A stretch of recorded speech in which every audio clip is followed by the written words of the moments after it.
11:15 बज्दैछ। किन निर्वाचन प्रक्रिया अगाडि नसर्न सकेको के हो कुरो? यस्तो छ, हामीले जिल्ला अधिवेशन गर्न भनेर 15 गते नै अनुमति पाइसकेका थियौँ।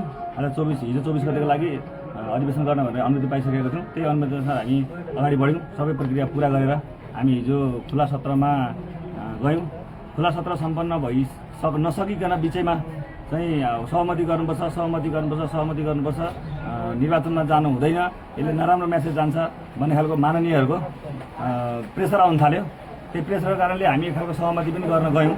सिराका मान्ने मात्र कि केन्द्रबाटै दबाब आएको? केन्द्रबाट कसैबाट दबाब आएको छैन। जम्मा हामी 3 जना सभापतिको उम्मेदवार छौँ। त्यो मध्येमा म हरिप्रसाद मैनाली तल समितिको जिल्ला सभापति र एकजना हाम्रो सुभाष यादव र एकजना राम सगरथ यादव, उहाँहरू। म चाहिँ धनगढी नगरपालिकाको हो।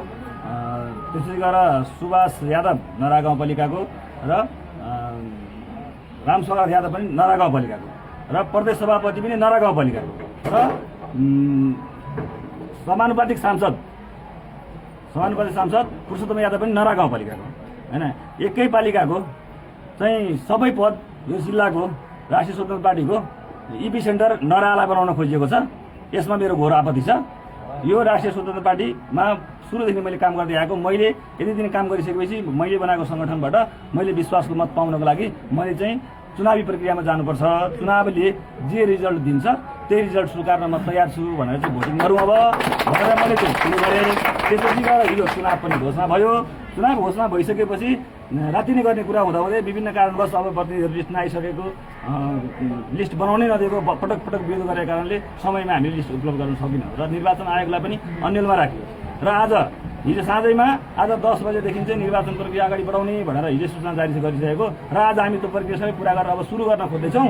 अब अहिले राम सगरथ यादवको टिमले चाहिँ पुरुषोत्तमजीले उहाँबाट परिचालित हो 100%। यो जहाँ बोल्नुपर्छ म बोल्छु। उहाँलाई बोकेर हिँडेर उहाँलाई जसरी पनि सभापति बनाउँछु।